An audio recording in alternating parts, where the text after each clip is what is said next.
맨 아래쪽에 보니까 한국주택금융공사 있어 없어요? 있죠. 요거 알아볼게요.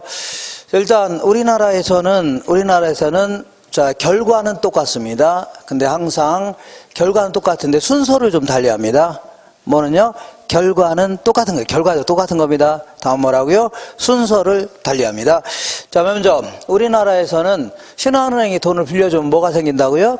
원리금권 저당금 생기죠? 이걸 팔으면 돈 되는 거 아닙니까? 근데 우리나라에서는 순서를 여기서부터 먼저 시작합니다. 먼저 금융공사가 가지고 있는 돈 있죠? MBS가 너 팔면 돈 돼야 한대요? 팔고 이걸 가지고 시중은행한테 먼저 돈을 줍니다. 그러면 신한은행이 이 돈 가지고 돈을 빌려줄 수 있겠죠? 이걸 뭐라고요? 금융공사 공급 보금자리론 해줍니다. 뭐라고요? 보금자리론. 그럼 어쨌거나 돈을 빌려줬으니까 뭐가 생겼다고요? 원리금권 저당금 생기죠? 그러면 이거를 그 전에 미리 돈을 받았으니까 이게 아이고 3번이네요. 받았으니까 넘겨주면 되겠죠? 이런 식으로. 그러니까 자, 닭이 먼저냐 계란이 먼저냐 이참에 있는 겁니다. 어디서부터 시작하냐 여기에 있는 거니까 똑같은 겁니다. 똑같은 거예요. 자, 그러면 자, 우리나라에서는 이렇게 하는데, 자, 이 금융공사는 이렇게 볼게요. 금융공사는 87년도에 설립한 한국주택금융신용보증기금이다 해서 옛날에는 이거 줄여서 주택신보 이렇게 표현했습니다. 뭐라고요? 주택금융신용보증기금. 그래서 얘들이 뭘 하던 기관이냐면 각종 대출을 보증해주던 정부 투자기관입니다. 주로 이제 어떤 보증을 서냐면, 야, 니네들 국민주택 규모 이하의 아파트 있죠? 요 구입한 사람들한테 중도금 같은 거 대출해줘라. 나중에 회수 못하면 갚아주겠다는 얘기죠? 이게 보증하는 거 아닙니까? 아니면 국민주택 규모 이하의 아파트를 건설하는 건설사들 있죠? 돈 좀 충분히 빌려줘라. 나중에 회수 못하면 분양이 안 돼서 회수 못하면 갚아주겠노라 그런 얘기 아닙니까? 그 다음에 전세자금 같은 거 대출 충분히 해주라는 얘기죠. 회수 못하면 갚아주겠다 이런 식으로 각종 금융기관들의 대출을 보증해주던 기관입니다. 그죠? 그리고 99년도에 설립한 회사가 있는데 이게 이제 코모코라는 회사인데 앞자리 따서 코리아 모기지 이렇게 회사입니다. 요게 이제 유동화를 위해서 나온 특수목적 회사입니다. 그래서 얘네들은 이제 보금자리론을 공급해야 되겠네요. 보금자리론을 공급하려면 돈이 있어야 없어야 돼요? 있어야죠. 이 돈 마련하려고 MBS를 발행했던 겁니다. MBS를 발행했다. 자, 요 두 기관이 이제 합병이 됐습니다. 그래서 2004년도에 한국주택금융공사로 명칭이 바뀌었습니다. 금융공사. 그래서 자, 옛날에 주택 신보가 하던 일, 그 다음에 코모코 있죠? 하던 일을 같이 맡아서 합니다. 같이 동시에.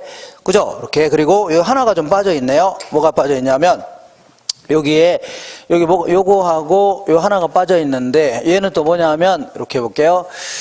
자, 우리가 일반적인 대출은 어떻게 하는 거예요? 네, 돈을 한꺼번에 이제 돈을 빌려준 다음에 이런 것들. 자, 매달 원금 이자를 회수해 나가는 이러한 형태를 뭐라고요? 일반적인 대출이다. 일반적인 저당이라는 거고, 역저당이라는 건 뭐냐면, 네, 거꾸로 돼 있다는 얘기죠? 역저당은 보통 이제, 자, 만기가 15년이라면, 15년 동안에, 자, 60세 이상 어르신들한테 생활비 형태로 계속 빌려주는 겁니다. 빌려주다가 15년 지나면, 만기가 됐죠? 만기가 되면 원금 이자를 회수하겠다는 얘기입니다. 이렇게. 자, 한꺼번에 회수하겠다. 그런 얘기인데, 이렇게 하는 건 모양이 좀 거꾸로 돼 있죠? 역저당 해줍니다. 뭐라고요? 역저당. 근데 이 상품이 계속 출시가 됐었는데 거의 안 팔렸습니다. 왜냐하면 집 한 채에 있는 사람 있죠? 60세 이상 어르신. 집 한 채에 있는 자들이 이제 이런 분들이 소득이 좀 없는 분들이죠? 이런 분들이 주로 이런 걸 빌리는 거 아닙니까? 그죠? 근데 생활비 형태로 빌려 쓰는 것까지는 좋은데 문제는 만기가 됐을 때 이거 갚아야 돼, 안 갚아야 돼요?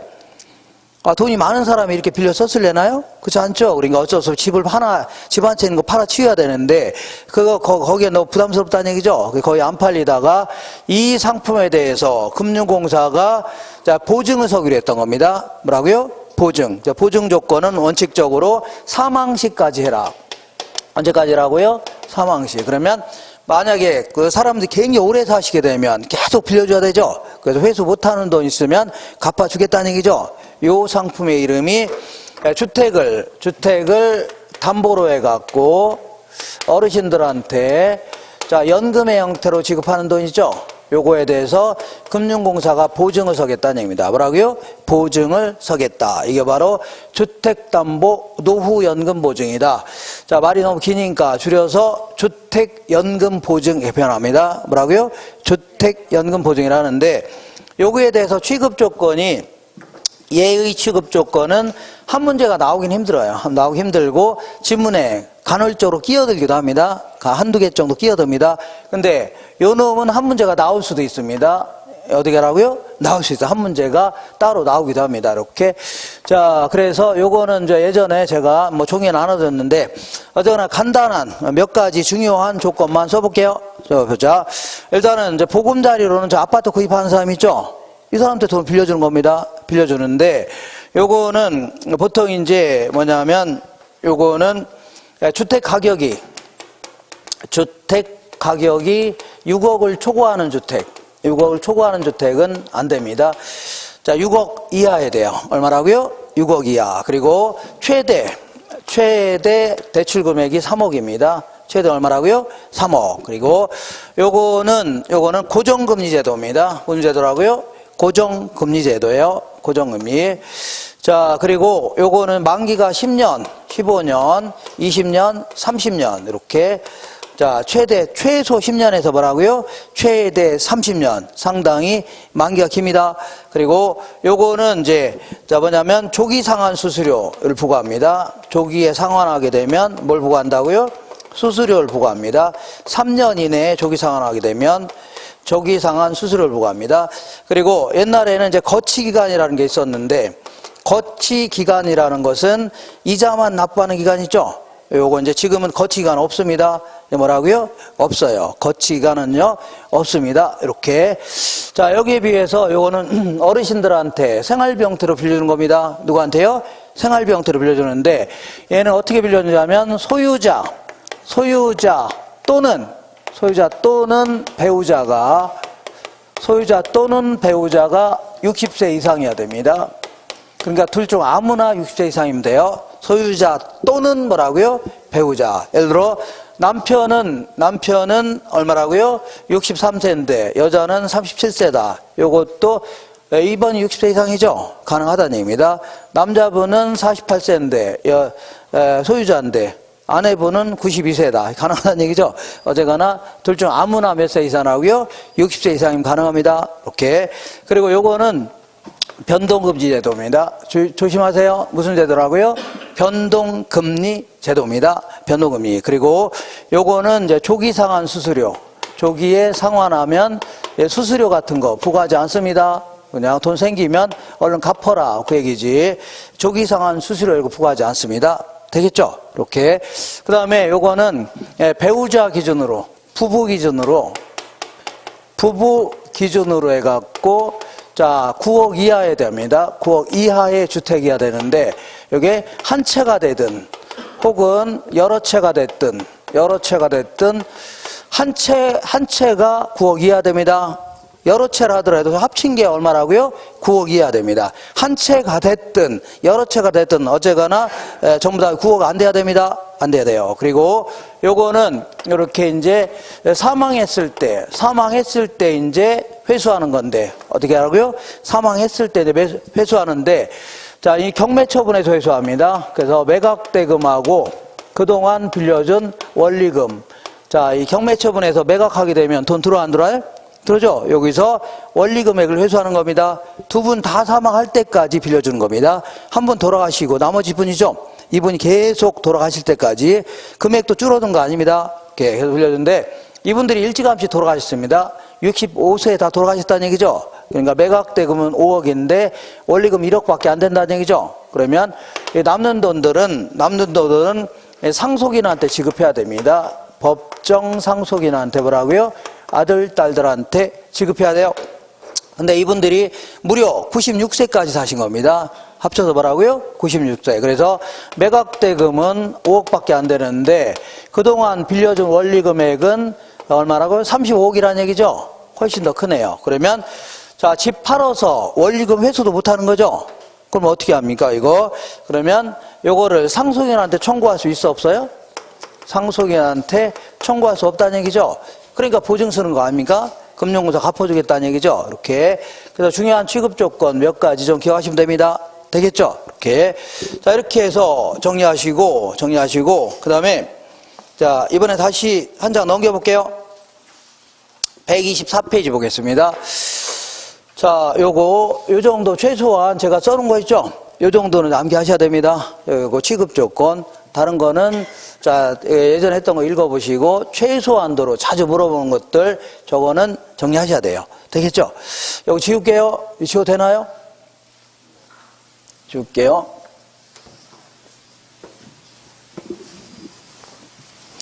자, 이번에는 여기 볼게요. 여기 이제, 자, 그러면 이제 이 그 금융공사가 이제 신한은행에 이제 돈을 이제 대출 의뢰하는데, 그러면 신한은행이 하는 일이 뭐예요?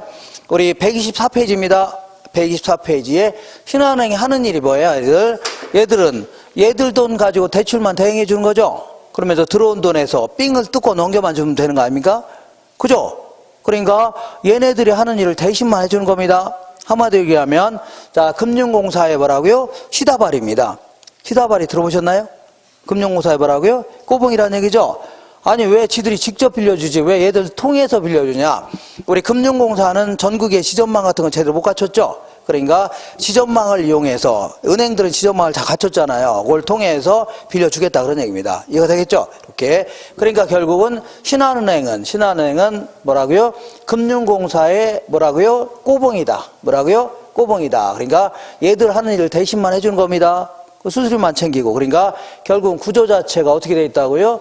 이렇게 되어 있는 겁니다. 주택 소비자 어디 갔어요? MBS의 발행자, 소비자, MBS 뭐라고요? 발행자. 그 다음에 뭐라고요? 투자자. 이렇게 되어 있는 겁니다. 그러면 은행은 어디 가세요? 은행 얘들 하는 일 대신만 해주는 거죠? 얘들 하는 일을 걔들이 대신해 주는 겁니다. 그죠? 그러니까 구조 자체가 이렇게 되어 있는 겁니다. 그죠? 그리고 MBS의 종류를 얘기할 때는 우리나라에서만 IMF에서 벗어나기 위해서 정부 투자기관인 금융공사가 보증을 서겠다. 뭐 그런 얘기지. 미국 같은 경우는 자, 프레드맥이라든가 페니웨이 이렇게 해서 금융공사 역할을 하는 기관이 있는데 얘들은 전부 다 주식회사입니다. 뭐라고요? 주식회사. 그래서 이렇게 지급보증 이런 거 없습니다. 그래서 MBS의 종류를 얘기할 때는 요거는 무시해야 됩니다. 그래서 자, 지금부터 요거의 종류를 좀 알아볼 건데 MBS의 뭐라고요? 종류를 얘기하는데 좀 까탈스럽습니다. 자, 이 종류는 이렇게 한 세 가지 형태를 구분할 수 있습니다. 이렇게. 그래서 이 세 가지 형태를 구분하는 가장 큰 차이점은 돈을 빌려주면 뭐가 생겨요? 원리금치권 저당금 생기죠?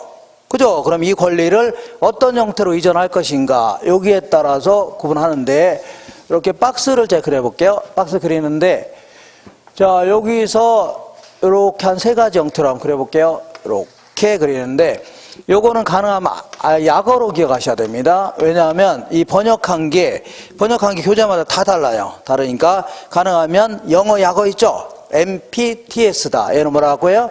MPB. 이렇게 기억하세요. 얘는 뭐라고요? MPTB. 뭐 굳이 번역하자면 얘는 이체 증권 정도. 얘는요, 저당 채권. 얘는요, 지불이체 채권. 이렇게 구분하는데, 자, 이 셋 중에서 가장, 여기서 가장 중요한 칸은 요 칸입니다. 자, 다른 건 몰라도 요 칸이죠? 요 칸만 잘 정리하시면 됩니다. 자, 볼게요. 소비자, MBS의 발행자, 뭐라고요?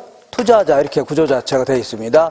이것도 마찬가지로 소비자, MBS의 발행자, 뭐라고요? 투자자.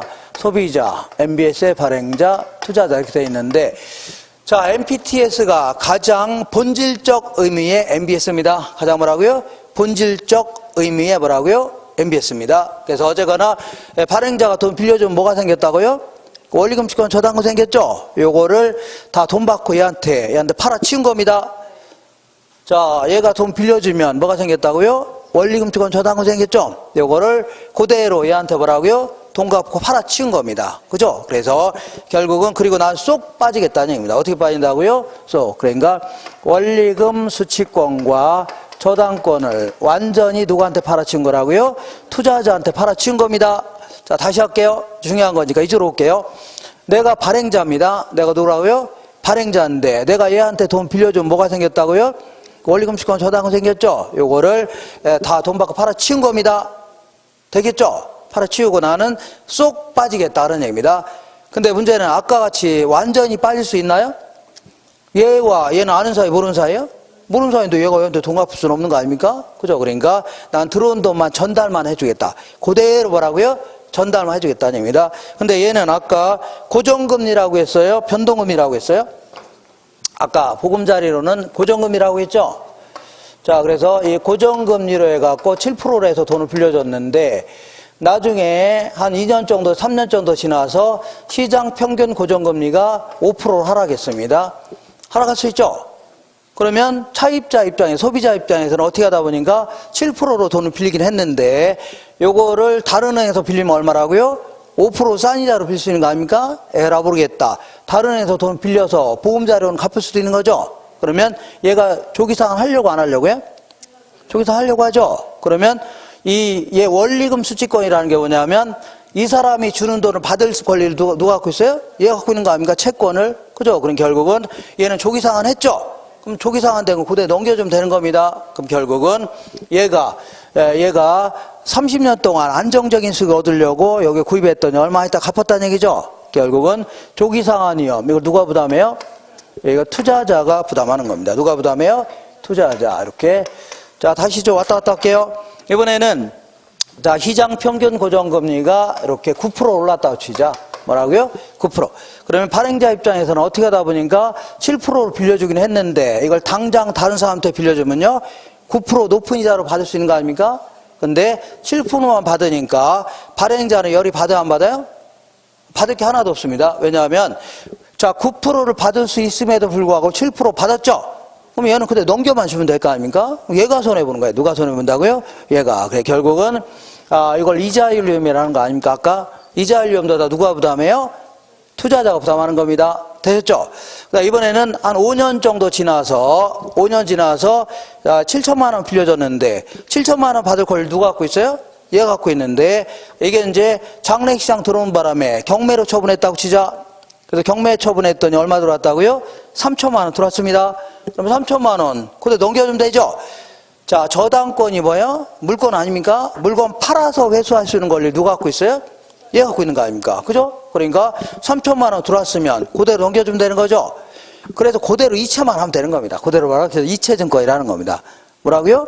그대로 들어온 돈 전달만 해주면 되는 겁니다. 그래서 결국은 채무불이행위험. 뭐라고요? 채무불이행위험. 이것도 누가 부담해요? 투자자가 부담하는 겁니다. 이렇게. 알겠죠? 오케이. 그래서 보통 얘는 들어온 돈을 바로바로 이체하는 건 아니고 보통 한 달 단위로 이체합니다. 예, 그거는 물어볼 가능성 별로 없고 이렇게. 자, 그러다 보니까 결국은 투자자 입장에서는 위험을 다 얘가 부담하는 거 아닙니까? 그래서 이 셋 중에서 결과적으로 위험은 가장 큽니다. 셋 중에서 뭐라고요? 네. 그러니까 위험이 너무 크니까 그러니까 모든 위험을 다 투자자가 부담하는 거 아닙니까? 그래서 자, 위험을 줄일 수 있는 방법을 강구하다 보니까 얘가 나온 겁니다. 그래서 MBB는 이렇게 해보자. 어떻게 하는 거냐면 자, 돈을 빌려주면 원리금 수취권과 저당권은 누가 갖고 있어요? 발행자가 그냥 갖고 있으면서 담보대출에 관련된 권리는 다 누가 갖고 있다고요? 발행자 갖고 있으면서 어차피 빌려준 돈 있어 없어요? 있죠. 미래 받을 채권 있잖아요. 미래 받을 돈을 근거로 해서 새로운 회사채를 발행했다 생각하시면 돼요. 새로운 일반 회사채 있죠. 근데 새로운 회사채 내에는 콜 방어권을 행사할 수 있습니다. 뭐라고요? 콜 방어권이라는 게 뭐냐면 조기 상환을 거부할 수 있는 권리 있죠. 이런 게 있습니다. 뭐라고요? 조기 상환을 거부할 수 있는 권리. 그러니까 얘가 조기 상환했죠. 얘가 조기 상환 해요, 안 해요? 했는데 넘겨주려고 했더니 얘가 싫다고 할 수 있다는 얘기죠. 그죠? 그러면 얘 입장에서는 조기 상환대금을 받은 상태에서 약속대로 20년, 30년 동안 계속 원금이자 줘야 됩니다. 그죠? 그러니까 결국은 조기 상환 위험이라든가 이자율 위험을 다 누가 부담해요? 발행자가 부담하는 이런 형태입니다. 누가 부담해요? 발행자. 이번에는 경매 처분했더니 3천만 원 들어왔습니다. 얼마 들었다고요? 3천만 원 넘겨주려고 했더니 얘가 한다는 얘기가 야, 이 사람아, 담보대출은 네가 해준 거고 나는 새로운 회사채대로 전액을 다 달라고 요구할 수 있다는 얘기죠. 그죠? 그러니까 얘는 조기 상환에서 3천만 원 들어왔지만 얘한테 얼마 줘야 돼요? 7천만 원 다 줘야 됩니다. 알겠죠? 700만 원. 그래서 자 이거를요 채무 불이행위험 이것도 다 누가 부담한다고요? 발행자가 부담합니다. 뭐라고요? 발행자. 그래서 자 그래서 결국은 발행자가 부담하는데 얘 주의할 거는 얘는 요게 이제 소비자한테 받을 돈이 예를 들어 7천만 원인데 7천만 원을 다 발행했다가는 다 MBS 형태로 발행했다가는 나중에 돈을 못 줄 수도 있습니다. 왜냐하면 경매 처분에 대한 3천만 원 들어왔죠. 그래도 얘는 얼마 줘야 돼요? 7천만 원 다 줘야 되잖아요. 그죠? 그러니까 얘는 전액을 다 발행하면 안 됩니다. 전액을 다 발행하면 안 되고 요만큼만 발행해야 돼요. 그래서 요만큼 정도는 발행하지 않고 채권의 형태로 갖고 있어야 됩니다. 이걸요 초과 담보로 하는 겁니다. 뭐라고요? 초과 담보. 이렇게. 자 근데 얘는 100원 들어왔으면 100원 주면 되는 거죠. 1,000원 들어왔으면 1,000원 주면 될 거 아닙니까? 그러니까 초과 담보가 있을 필요가 있어 없어요? 없습니다. 알겠죠? 이렇게. 근데 얘는 또 자 그래서 얘는 투자자 입장에서 위험이 상당히 작을 수밖에 없어요. 위험이 뭐라고요? 작다는 얘기죠. 발행자 다 부담하니까. 그죠? 그래서 한쪽으로 너무 위험이 쏠려요, 안 쏠려요? 얘는 투자자가 다 부담하고, 얘는요, 발행자가 다 부담하는 바람에 한쪽으로 너무 위험이 쏠린다는 얘기죠. 그래서 위험을 좀 나눠 가질 수 있는 MBS가 필요했다는 얘기입니다. 그죠? 위험을 쪼개 가질 수 있는. 그래서 나온 게 요건데, 이런 식으로 해보자. 자, 이 저당권은 누가 갖고 있다고요? 발행자가 갖고 있으면서, 자, 원리금 수취권만 누구한테 넘겨요? 투자자한테 넘기는, 이런 형태 있죠? 그래서, 요것만 잘 기억하시면 돼요, 요 칸. 그래서 항상, 자, 이 저당권을 갖고 있는 자가 뭘 부담해요? 채무 불이행위험 부담합니다. 그러니까 누가 부담해요? 발행자가 부담합니다. 그리고 항상, 원리금 소치권을 갖고 있는 자가 조기상환 위험이라든가 이자할 위험 있죠? 이걸 누가 부담해요? 투자자가 부담합니다. 누가 부담해요? 투자자. 자, 항상 요것만 기억하시면 돼요. 이렇게. 자, 그래서 얘도 마찬가지로 발행자가 채무 불이행위험을 부담하기 때문에 이렇게 초과 담보를 유지하고 있어야 됩니다. 알겠죠? 초과 담보는 유지해야 된다. 그리고 얘는 위험 수준은 셋 중에서 중간이겠네요.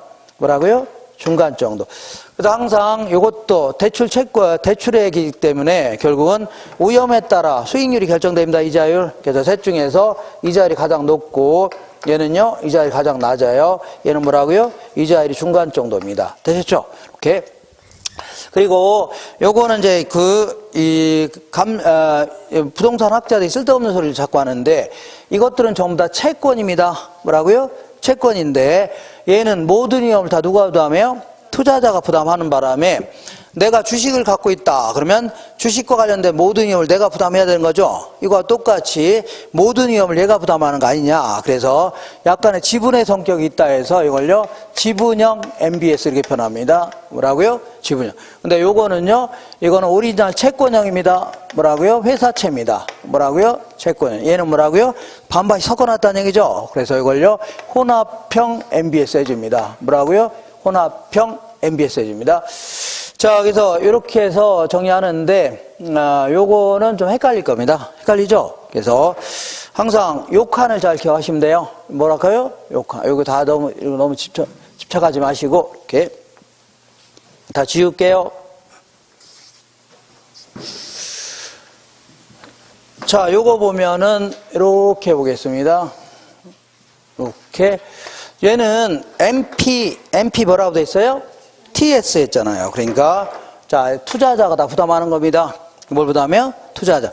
얘는 MBB라고 돼 있죠. 그러니까 발행자가 다 부담합니다. 뭐라고요? 발행자. 얘는 TB라고 돼 있죠. 반반씩 쪼개서 나눠가서 한다고 치면 돼요. 그죠? 항상 원리금 수취권을 갖고 있는 자가 뭐라고요? 조기상환위험 부담합니다. 그 다음에 저당권을 갖고 있는 자가요 채무 불이행위험 부담한다는 얘기죠. 이렇게 하시고. 자, 이런 식으로 해서 요것만 잘 정리하시면 돼요. 잘 정리하시고, 우리나라에서는 IMF 초창기 때는 주로 MBB 형태로 발행하다가 요즘에는 MPTB를 약간 변형시킨 CMO 형태로 발행합니다. 어떤 형태라고요? CMO가 뭐냐면 MPTB 같은 경우는 이게 소비자한테 받을 돈 이만큼인데 자, 2천억, 3천억 정도 되는 돈이 있는데 받을 돈 요거를 MPTB 같은 경우는 하나의 만기로 발행합니다. 어떤 만기라고요? 하나의 만기. 근데 얘는 CMO는 다계층 저당 채권이라고 해서 만기를 쪼개서 이렇게 발행할 수 있다는 얘기죠. 이쪽에서 1년 만기, 2년 만기, 3년 만기 이렇게 해서 쪼개서 20년 만기 이렇게 발행할 수 있죠. 이렇게 해서 발행하겠다는 얘기입니다. 이걸요 다계층 저당채권 해줍니다. 그래서 쪼개진 하나하나를요 트렌치라는 표를 씁니다. A 트렌치, B 트렌치 이렇게 해서 마지막 걸요 Z 트렌치 해줍니다. 이게 소비자한테 받을 돈을 모조당이라 할게요. 애초에 빌려준 돈. 근데 왜 이런 식으로 발행하냐면 만기가 짧은 놈은 이자율을 낮게, 만기가 긴 놈은요 이자를 높게 해서 발행하겠다는 얘기죠. 그래서 예를 들어서 LG전자가 TV를 만들어 파는데 한 가지 모델만 만들어 팔아봐요. 그러면 이런 모델 싫어하는 사람 있어 없어요? 길죠. 그러니까 약간씩 변형시켜서 다양한 형태의 모델로 출시하게 되면 많은 소비자의 욕구를 채울 수 있죠. 이것도 마찬가지로 투자자들마다 투자 욕구가 다를 수 있는 거 아닙니까? 맞춰서 다양한 형태로 만기로 발행하겠다는 얘기입니다. 근데 요거는 어쨌거나 발행자가 채무 불이행을 부담합니다.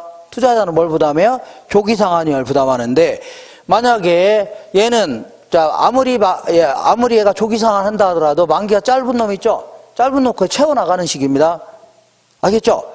얘가 조기상환 하더라도 만기가 짧은 놈 먼저 갚아나가야 될 거 아닙니까? 그죠? 그러니까 만약에 만기가 이렇게 긴 만기를 장기인 채권을 구입했다고 치자. 뭐라고요? 장기. 그러면 얘가 아무리 조기상환 하더라도 만기가 짧은 놈도 채워나갈 거 아니냐? 그죠? 그러니까 얘는 가만히 있더라도 만기까지 뭐라고요? 원금이자 회수할 수 있는 거죠. 네, 그러니까 얘는 만기가 긴 놈을 갖고 있게 되면 콜 방어권이 있다 이렇게 해주면 안 되고 콜 방어가 가능하다 이렇게 표현합니다. 콜 방어가 뭐라고요? 가능하다 이런 식으로 콜 방어가 뭐라고요? 가능하다 이렇게 표현합니다. 자, 그다음 한 장 넘겨볼게요. 한 장 넘겨보시면 우리 126페이지 보시니까 맨 위쪽에 주의해 갖고 우리 문제에서는 저당권을 다른 말로 뭐라고요? 저당채권, 집합물에 대한 소유권 있죠? 이렇게 표현합니다. 그 다음에 채무 불이행 위험을 다른 말하고요?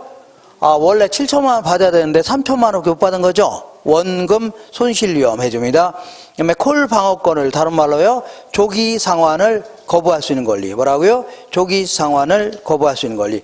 자, 우리 요 책 좀 볼게요. 책 보시면 문제의 집 249페이지 볼게요.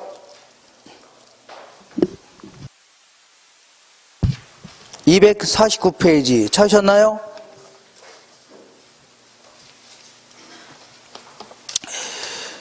자, 거기 3번 볼게요. 3번.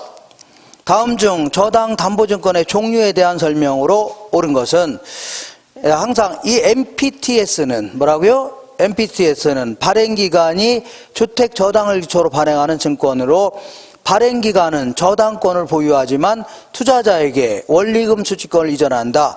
자, 저당권과 원리금 수취권 다 이전하는 겁니다. 둘 다 이전하는 거죠. 그 밑에 해설에 있으니까 저당권과 원리금 수취권 모두를 누구한테 이전한다고요? 투자자한테 이전합니다. 2번 볼게요. MPTS는 이걸 얘기합니다. MPTS는 발행기간이 자신의 자산을 매각하는 것으로 요 받을 걸 다 팔아치운 겁니다. 매각하는 것으로서 것이므로 발행액만큼 자산이 감소하지만 현금이 증가해 자산 크기에는 변화가 없게 된다. 즉 주택 저당의 총액과 이체증권의 발행액이 같다는 얘기죠. 그 옆에다가 초과 담보가 필요 없어서 그런 겁니다. 뭐가 필요 없다고요? 초과 담보가 필요 없다는 얘기죠. 그잖아요? 그러니까 주택 저당 총액하고 발행액이 똑같아집니다. 이렇게. 3번 볼게요. MBB는 발행기간이 원리금 수취권을 보유하지만 저당권은 투자자에게 이전한다.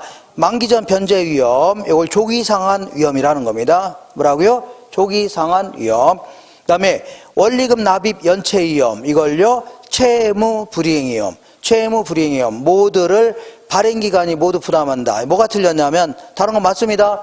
근데 첫 번째 줄에 발행기간이 원리금 수취권과 저당권을 보유합니다. 아니, 발행기간이 원리금 수취권과 뭘 보유한다고요? 저당권 보유하잖아요. 원리금 수취권을 이전하는 게 아닙니다. 그래서 그래 틀렸고 저당권을 이전하는 게 아니에요. 여기 있잖아요. 얘들이 갖고 있는 거 아닙니까? 그 얘기하는 거고. 4번 볼게요. MPTB는 저당풀을 담보로 발행하는 채권인데 발행기간은 원리금 수취권과 저당권을 모두 투자자에게 이전하는 게 아니라 원리금 수취권만 이전하는 겁니다. 뭐만 이전한다고요? 원리금 수취권만 이전하는 겁니다. 그 다음에 5번에 다계층 채권은 희애모라 합니다. 저당 채권의 총 발행액을 몇 개의 그룹으로 나눈 후에 각 그룹마다 서로 동일한 이자율이 아니라 상이한 이자율을 적용하고 원금이 지급된 순서를 다르게 할 수 있죠. 이렇게 줘야 됩니다. 이 만기마다 상이한 이자를 적용하는 겁니다. 만기. 한 장 넘겨볼게요. 그러니까 지금 어렵게 물어본 거지만 요거 있죠? 요거 잘 정리하시면 돼요. 한 장 넘겨보겠습니다. 넘겨보시면 자 6번 볼게요. 6번 주택금융에 대한 설명으로 틀린 것은 자 희애모에서는 장기 투자자에게는 뭐가 가능하다고요? 콜 방어가 가능하겠죠? 저거 있잖아요. 콜. 그 다음 2번 볼게요. 다른 조건이 동일할 때 변동금리 주택담보대출의 조정주기가 적을수록 툭하면 변동시킬수록 금융기관이 부담하는 위험은 커요? 작아요? 자, 조정 횟수가 적다는 얘기는 많다는 얘기가 아니라 어쩌다 한번 조정한다는 얘기죠? 그러면 자, 이 금융기관이 부담하는 위험은 크게 된다. 맞는 겁니다. 조심하세요. 그 다음에 MBB의 발행자는 대출금의 조기 상한에 따른 위험을 부담한다. MBB의 발행자가 뭘 부담해요? 조기 상한 위험을 다 부담하는 겁니다. 그 다음에 차입자가 부담하는 대출금리가 1차 대출기간이 2차 대출기간에 채권을 매각할 때의 금리보다는 커야 된다고 했죠.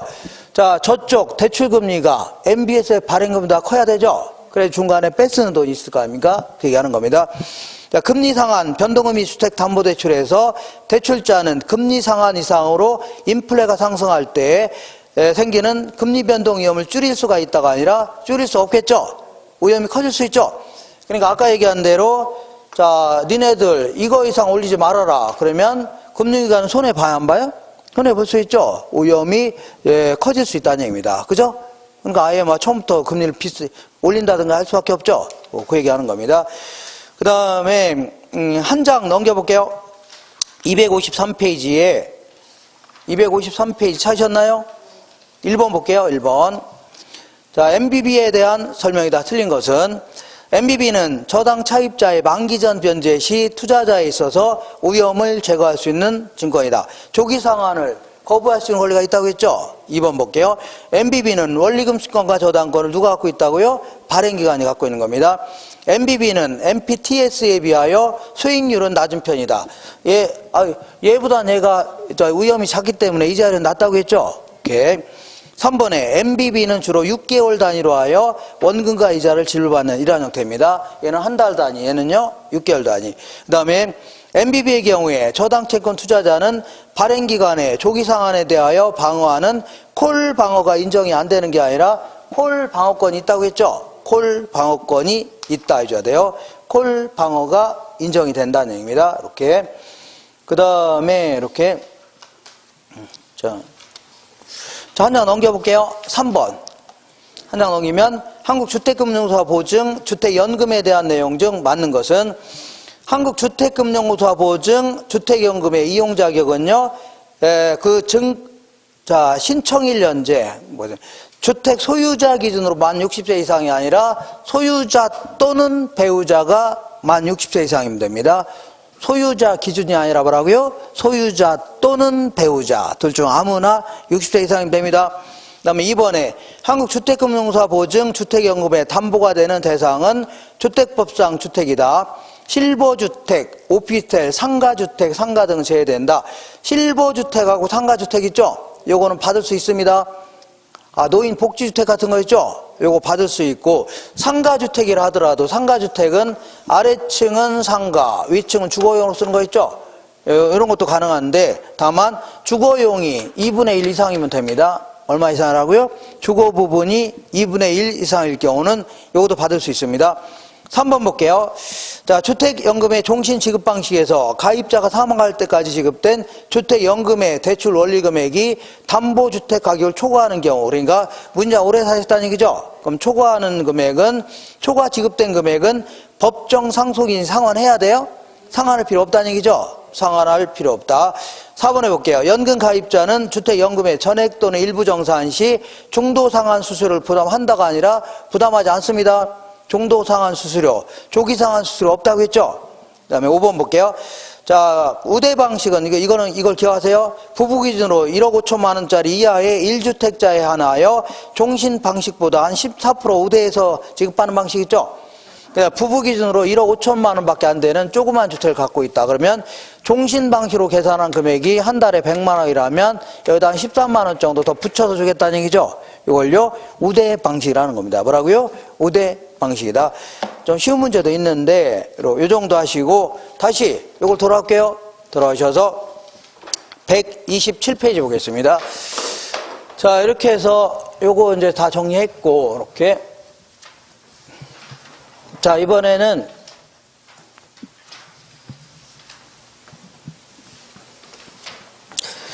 자, 뭐가 있냐면 잠깐만요. 자, 투자 신탁이라고 있는데 무슨 신탁이라고요?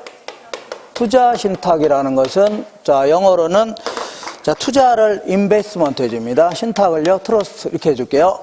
이런 걸 쓰는데 자, 우리 주변에서 볼 수 있는 이렇게 미래에셋이라든가 삼성자산운용 아니면요 한국투자신탁 이런 데 있죠. 이런 데서는 우리 같은 투자자들로부터 돈을 모읍니다. 모아서 이렇게 조성한 자금을요, 펀드라는 건데, 요걸 가지고 주로 이제 주식에 투자합니다. 뭐라고요? 주식 투자해서 거기 생긴 이득을 나눠주겠다는 얘기죠.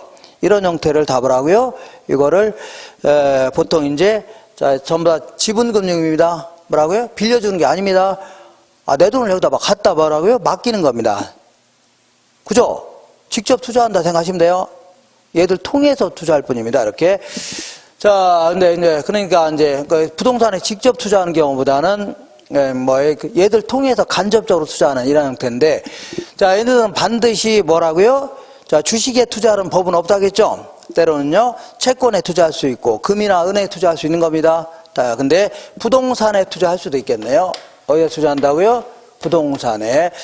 자, 그래서 이 부동산을 영어로 뭐라 하냐면 real estate 해줍니다. 여러분 했으니까 뭐라고요? real estate. 자, 그러면 자 보세요. 자, 이거 합쳐볼게요. REITS 해주면 뭐라고요? 수많은 사람들 돈을 긁어 모아서 어디다 투자한다고요? 부동산에 투자해서 거기 생긴 이득을 나눠주겠다는 얘기죠. 이런 형태를요, 리츠라는 겁니다. 뭐라고요? 리츠. 근데 요게 이제 예를 들어서 미래에셋이라든가 한화투자증권이 돈을 모아서 부동산에 투자할 수 있죠? 아, 부동산에 투자할 수 있어, 없어요? 근데 얘네들은 돈을 긁어 모으면서 자, 위탁형 믿고 맡겼다는 형태의 수익증권을 발행합니다. 뭐라고요? 믿고 맡겼다는 형태의 뭐라고요? 수익증권을 발행하면서 얘네들은 주로 이 그 자본시장과 금융투자에 관한 법률 있죠? 이 법에 따라 규제를 받습니다. 아, 이 법에 따라 규제를 받아요? 지금부터 하는 것은 이렇게 해볼게요. 자, 아까 IMF 때 A라는 기업은 B한테 외상으로 팔았죠? B는 C한테 외상으로 팔고 C는요, 대기업한테 외상으로 팔았는데 대기업이 망하니까 줄 돈 있어 없어요? 없고, 없죠. 그러니까 연쇄부도로 이어지면서 국민경제가 박살이 날 지경입니다. 그래서 만약에 대기업이 갖고 있는 망하려고 하는 회사 있죠? 그러니까 지금 얘기 법정관리라는 거 화의대상 부동산이라는 겁니다. 그러니까 망하려고 하는 회사 생각하시면 돼요. 이런 회사 갖고 있는 본사 건물 같은 거 이런 거를 누군가가 사줄 수만 있다면 돈이 들어와 안 들어와요? 들어오죠? 그럼 이걸 막아 나갈 수 있는 거 아닙니까? 근데 이 당시에는 모든 기업이 힘들었기 때문에 이렇게 2천억, 3천억짜리 부동산을 사줄 수 있는 기업이 없었다는 얘기죠. 그래서 우리 같은 사람한테 펀드를 조성해서 이렇게 법정관리라든가 화의대상 부동산 있죠. 요걸 구입하도록 유도했던 겁니다. 이게 이제 2001년서부터 부동산 투자 회사법이라는 게 제정되면서 이 법에 따라서 설립된 회사 있죠. 이걸요, 회사형 리츠라는 겁니다. 뭐라고요? 회사형 부동산 투자 신탁해 주는데, 자, 요게 바로 요게 회사형 뭐라고요? 부동산 투자 신탁인데, 얘네들은 돈을 모으면서 주식을 발행하도록 하고 있습니다. 뭘 발행한다고요?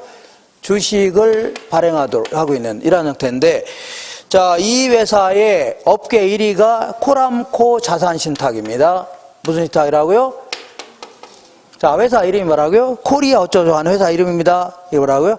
이게, 자, 망하려고 하는 회사들 있죠? 이 부동산을 구입하도록 유도하기 위해서 나온 이런 회사들입니다.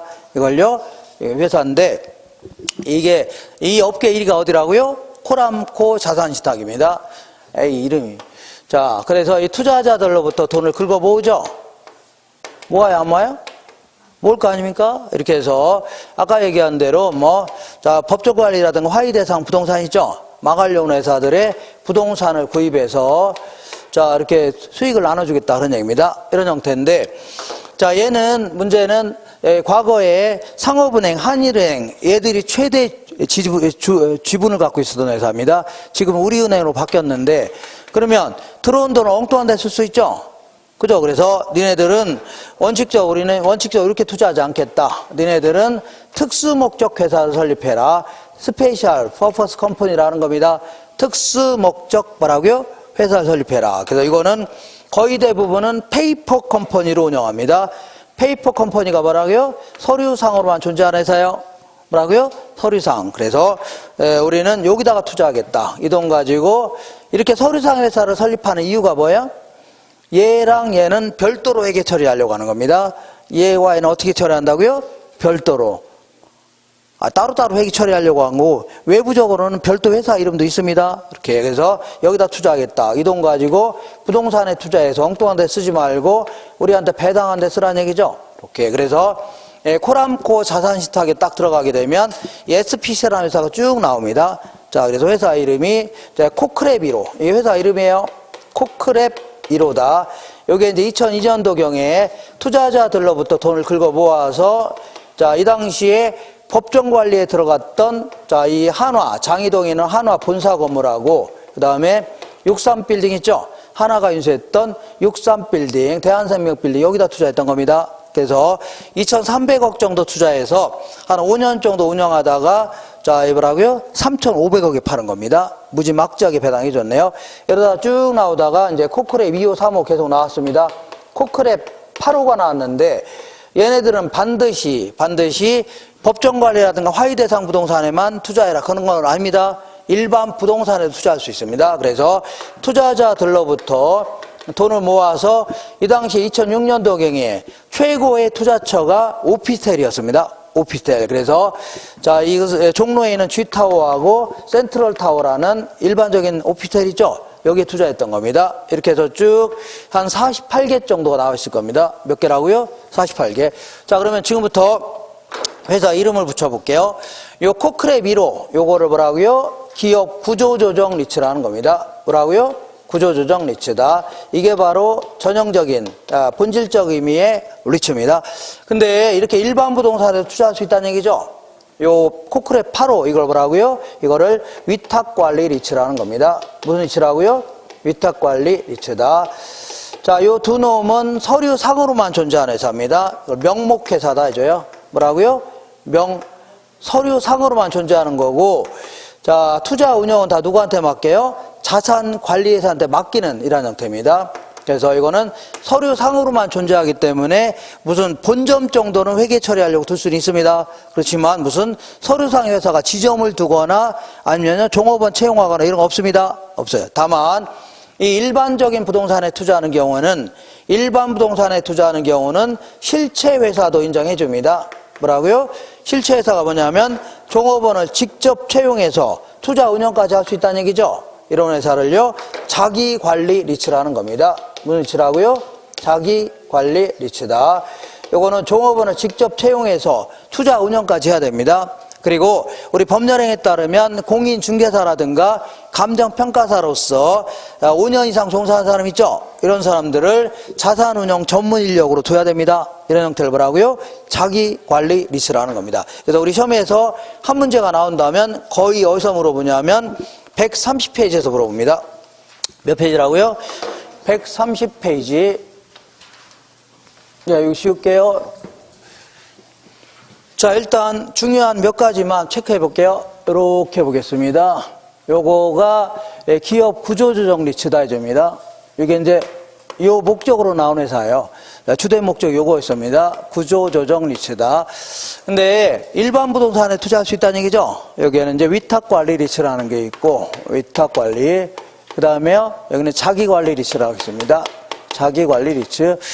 자, 그래서 자기관리 리츠는 요거는 실체가 있는 회사입니다. 실체. 그리고 요거는요, 페이퍼 컴퍼니입니다. 서류상으로만 존재하는 명목회사입니다.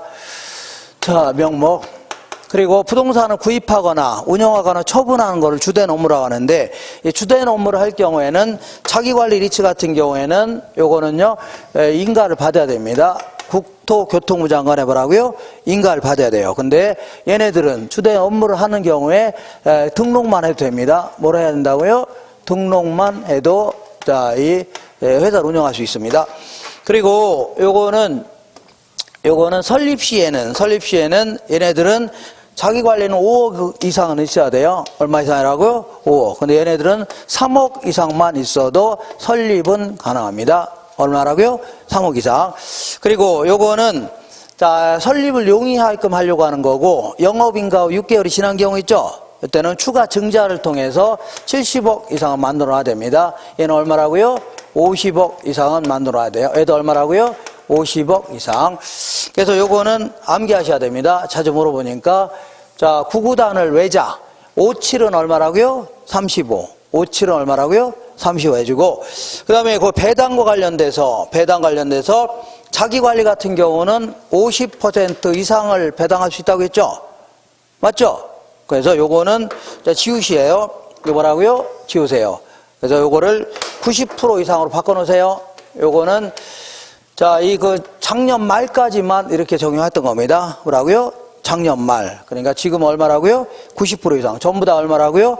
90% 이상 배당해야 됩니다. 배당 가능 이익이 있으면 자, 얼마라고요? 90% 이상 배당해야 돼요. 그죠? 그리고 요것들은 전부 다 이렇게 볼게요. 현물 출자가 가능합니다. 뭐 가능하다고요? A. 현물 배당이 가능해요.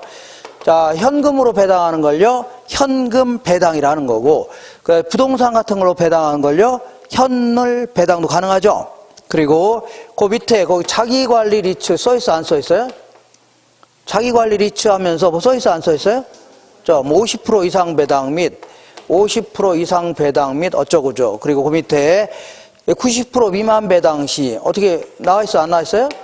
요거 전부 다 요거는 작년 말까지만 적용하던 규정입니다. 뭐라고요? 작년 말. 제가 요 책이 작년 말에 나왔거든요. 근데 이제 이게 계속해서 연장될 줄 알았더니 이런 규정 없습니다. 없어졌어요. 그러니까 다 없애세요. 없애세요. 그러니까 요거 다 없애야 됩니다. 할 수 있나요? 자, 그래서 전부 다 뭐라고요? 90% 이상 배당해야 됩니다. 몇 프로라고요? 90% 이상을 배당해야 돼요. 그 다음에 이번엔 볼게요. 이렇게. 이번에는 그 다음에 뭐 했냐면, 자, 한 사람이 대부분 주식을 다 갖고 있으면 회사를 좌지우지할 수 있죠. 그러니까 얘네들은 1인당, 자, 물론 와이프 이런 분들을 특수관계자라는데 포함해서 50%를 초과해서 주식을 소유하면 돼요, 안 돼요? 안 됩니다. 근데 요거는 우리나라 발전에 큰 도움이 된 거죠. 그러니까 얘네들은 그러한 주식 분산 규정 없습니다. 주식 소유 한도 규정 없어요. 그리고 요거는 전부 다 발기 설립이라고 해서 발기인들이 주식을 인수한 다음에 법원에 가서 상업등기 있죠? 요거 마치면 회사가 설립이 되는 이런 형태인데, 얘 같은 경우는 일반 부동산에 투자하는 경우에는 영업인가 후 2년 이내 있죠? 2년 이내에는 30% 이상은 일반인들을 주주로 모셔야 됩니다. 뭐라고요? 일반인들도 주주로 모셔야 돼요. 알겠죠? 이렇게. 그래서 여기 이제 중요한 내용들은 여기서 가끔, 근데, 이거 안 했네요. 얘는 그런 규정 없습니다. 없어요. 이렇게. 자, 그리고 다른 것들은 한번 쭉 한번 읽어보세요. 그래서 중요한 거, 여기서 이제 많이 걸려드니까 다른 것들은 몇 번 했으니까. 자, 한번 읽어보세요.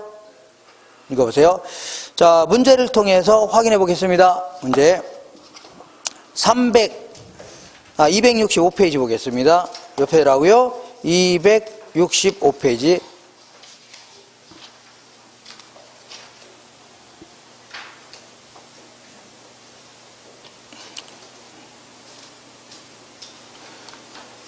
자, 265페이지 1번 볼게요. 부동산 투자회사법상 규정에 관한 설명으로 틀린 것은, 자, 부동산 투자회사는, 자, 이제 볼게요. 이렇게 투자자가 현금으로 출자하는 걸요, 현금 출자한다 해줍니다. 뭐라고요? 현금. 근데 부동산 같은 걸로 출자할 수 있죠? 이걸요 현물출자한 따집니다. 근데 요거는 설립 시에는 불가능해요. 뭐는 불가능하다고요? 설립 시에는 불가능하고 영업인가 후 6개월이 지나서 최저자본금 규모를 갖춘 상태 있죠? 70억, 50억 있죠? 요 상태에서는 현물투자 가능해지기 시작합니다. 요 상태는 뭐 가능하다고요? 현물투자 가능해서 나중에는 100%가 다 현물투자로 바뀌어도 상관없습니다. 읽어볼게요. 부동산 투자회사는 영업인가 후 최저자본금 이상을 갖춘 후에는 자본금의 몇 프로까지요? 100%까지도 현물투자 가능합니다. 요거 제가 아까 읽지 않았는데 다 있을 겁니다. 2번 볼게요. 자기관리 부동산 투자회사의 1인당 주식 소유 한도는 발행 주식 총수의 얼마라고요? 50%를 넘으면 안 됩니다. 이렇게. 그 다음에 세 번째 볼게요. 위탁관리 부동산 투자회사는 서류상으로만 존재한다고 했죠. 그러니까 본점에 지점을 설치할 수 없으며 해줘야 됩니다. 없으며 직원을 고용하거나 상근 임원을 둘 수 있어 없어요? 없다 해줘야 됩니다. 그 다음에 4번에 감정평가사 또는 공인중개사로서 해당 분야에 5년 이상 종사한 사람은요 자기관리 부동산 투자회사의 상근 자산운용 전문 인력이 될 수 있다는 얘기죠. 맞습니다. 아까 어떤 얘기했죠. 그 다음에 위탁관리 부동산 투자회사 및 기업 구조조정 부동산 투자회사의 설립자본금은 얼마 이상이라고요? 3억 이상입니다. 얼마 이상이라고요? 3억 이상입니다. 자, 그래서 한 장 넘겨볼게요. 자, 3번 볼게요. 3번. 부동산 투자회사법상 부동산 투자회사와 관련된 설명 중 틀린 것은 부동산 투자회사의 주식에 투자한 자는 얘는 주식을 발행한다고 했죠. 그러면 배당에 따른 이익도 받을 수 있고 나중에 주가가 올라갈 수 있는 거 아닙니까? 주식 매매 차익을 향유할 수 있습니다. 그 다음에 2번에 부동산 투자회사란 요걸요 부동산 투자회사 해줍니다. 자, 자산을 부동산에 투자하여 운영하는 것을 주된 목적으로 부동산 투자회사법의 규정에 의하여 설립된 회사 있죠? 요걸 얘기합니다. 세 번째, 부동산 투자회사에 투자하는 경우에 투자 원금의 손실이 발생할 수도 있죠? 주가가 떨어지면 손실될 수도 있는 겁니다. 부동산 투자자 중에 유동성을 선호한 사람은 부동산에 직접 투자보다 증권거래소에 상장되어 있는 부동산 투자회사에 대한 투자를 선호하죠. 돈 가지고 1억 가지고 직접 투자할 수도 있지만 이 주식에 투자할 수도 있죠. 이렇게. 그러면 돈이 급하면 어떻게 해요? 주식 팔으면 되죠. 유동성을 선호한 사람은 여기 놨다는 얘기입니다. 부동산 투자 자문이 뭐예요? 컨설팅 아닙니까? 컨설. 그러니까 부동산 투자회사의 부동산을 개발, 관리, 처분하는 업무를 담당하는 게 아니라 각종 자문 및 평가 업무를 담당하는 회사입니다. 부동산 투자 자문회사는요 각종 자문 및 평가 있죠? 요거를 담당하는 회사입니다. 자문 및 뭐라고요? 평가를 담당하는 회사이다. 자, 그 다음에 제가 거기 해설이 잘못된 사람을 위해서 269페이지 한번 보겠습니다. 290세 4번 볼게요. 4번 찾으셨나요? 우리나라 부동산 투자회사법의 주요 내용이다. 자기관리 리츠에 대한 내용 중 틀린 것은 이걸 뭐라고요? 자기관리 리츠. 자, 5억 이상의 자본금으로 설립이 가능하다는 얘기죠. 그리고 2번은 다 지우셔야 됩니다. 2번은 뭐라고? 다 지우시고 제가 고쳐놓으라고 했죠? 제가 드렸는데 이익 배당 가능이익의 90% 이상을 배당하도록 하고 있다는 얘기죠. 전부 다 얼마 이상 배당하더라고요? 90% 이상을 배당하도록 하고 있습니다. 그래서 2번 다 지우세요. 지우시고 몇 프로 이상이라고요? 90% 이상 배당해야 됩니다. 작년에 제가 이 책이 나왔기 때문에 미처 못 고쳐서 그런 겁니다. 그 다음에 3번 볼게요. 1인당 주식 소유 한도는요 발행 주식 총수의 50%를 초과하면 한대요? 안 됩니다. 그 다음에 5번에 자기관리 리츠는 현물출자는 허용되지 않는다가 아니라 얘들은 현물출자 가능합니다. 언제라고요? 최저 자본금 규모 이상을 갖춘 상태라면 현물출자가 가능합니다. 알겠죠? 뭐 가능하다고요? 현물출자 가능하다. 약간 좀 어려운 문제를 풀었네요. 그건 할만하죠? 자, 지금부터 가시면 안 됩니다. 어디 가시게요? 좀 정확히 5분만 쉬었다가 기출문제 얼른 풀고 끝낼게요. 한 30분 정도. 가실 거예요?